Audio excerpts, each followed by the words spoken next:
बोलण्याच्या ओघामध्ये जर काही बोलण्यामध्ये माझ्याकडून अपशब्द गेला असेल, ज्या शब्दाचा तुम्हाला या ठिकाणी वेदना झाली असते, बोलण्याच्या ओघामध्ये जर काही माझ्याकडून वेड वाटलं जर तुमच्या कानावरती पडलं असेल, तर ते माझ्या बुद्धीचे दोष समजून याच ठिकाणी त्या असणाऱ्या शब्दाला, त्या माझ्या बोलण्याला याच ठिकाणी सोडावं. जे काही तुम्हाला चांगलं वाटलं असेल, जे काही तुम्हाला भगवंताची बोल वाटले असतील, भगवंताच्या कथा आवडल्या असतील, ते माझ्या श्री गुरु शिवाजी बाबांचा आहे, ते माझे श्री गुरु संभाजी बाबांचा आहे. ज्यांच्याकडे मी अध्ययन केलंय असे वृंदावनचे शांती सागर असणारे आमचे स्वामी विवेकानंद स्वामी श्री सरस्वती महाराज यांचे आहेत. तर त्यांनाही असणाऱ्या त्यांच्या चरणावरती नतमस्तक होऊन, त्यांच्याही चरणावरती दंडवत घालून माझ्या या कथारूपी पुष्पाला याच ठिकाणी विराम करतो. श्री गुरु शिवाजी बाबांच्या, श्री गुरु संभाजी महाराजांच्या, नगद नारायण महाराजांच्या, तुम्हा सर्व मायबापांच्या चरणी ही कथा याच ठिकाणी विराम करतो.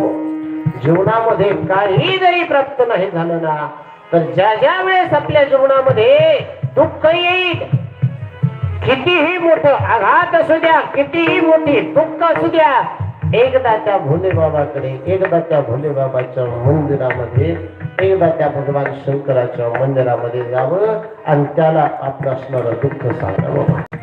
आणि पावलं तुमच्या घराकडे पडतील, जसे पावलं तुमच्या असणाऱ्या स्थानाकडे पडतील, इकडे माझा शंभू बाबा तुमच्या त्या कार्याकरता लागलेला असेल. माझा शंभू बाबा तुमचं कार्य पूर्ण करण्याकरता, तुमच्या असणाऱ्या त्या कार्यात धावण्याकरता माझा शंभू बाबा प्रगट होईल आणि त्या कार्यातून, त्या दुःखातून तुम्हाला मुक्त करेल माय बाबा.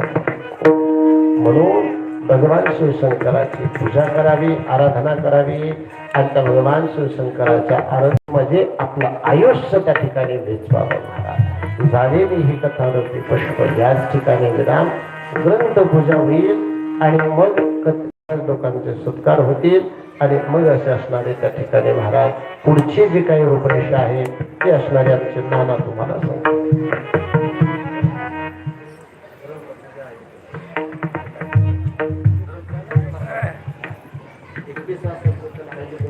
जोडीने कोणतरी घेऊन या, हळद कुंकू जोडीने या, दोघं घेऊन या, दोघं जोडीने ग्रंथ पूजा करा. कार्यकर्ते मंडळीकडे या. ऐका, आपल्या कथेला जे हे सर्व महाराज मंडळी उपस्थित राहिली आहे, सर्व महाराज मंडळीचे धन्यवाद. ज्यामध्ये हरिभक्तीपरायण कीर्तनकार आमचे नाना असतील, माऊली महाराज असतील, विठ्ठल महाराज असतील, या सर्वांकरता एक बार टाळ्या वाजवून तुम्ही सगळ्यांनी स्वागत करा. कारण जीव तोडून तुम्हाला या भजनामध्ये तल्लीन करत होतात. शेवटचा एक माऊली महाराजांचा अभंग होईल, हे की नाही, सुंदर गोड असं असणारा अभंग गातील आणि माझा आवाज तुमच्यापर्यंत पोहोचवला म्हणजे परम मित्र असणारे गणेश दादा, त्यांनाही खूप खूप धन्यवाद. ज्यांनी मला या ठिकाणी बोलवले असे असणारे सर्व गावकरी मंडळी, नानांच्या माध्यमातून, संभाजी बाबांच्या माध्यमातून, शिवाजी बाबांच्या माध्यमातून मला इथे येण्याचा योग आला आणि योग येऊन त्या ठिकाणी महाराज सुंदर ही कथा सांगण्याचा योग श्री गुरु शिवाजी बाबांच्यामुळे, श्री गुरु संभाजी बाबांच्यामुळे आणि तुम्हा सर्व गावकऱ्यांच्यामुळे मला या ठिकाणी योग आला. त्याबद्दल सर्व गावकऱ्यांचे मनापासून आभार मानतो आणि बाबांचे त्या ठिकाणी आभार, त्यांच्या चरणाचा दास व्हावा, त्यांच्या चरणाची सेवा आमच्या जीवनामध्ये प्राप्त व्हावी अशी श्री गुरु नगद नारायण महाराजांना प्रार्थना करतो आणि या ठिकाणी सुंदर एक छोटासा अभंग होईल.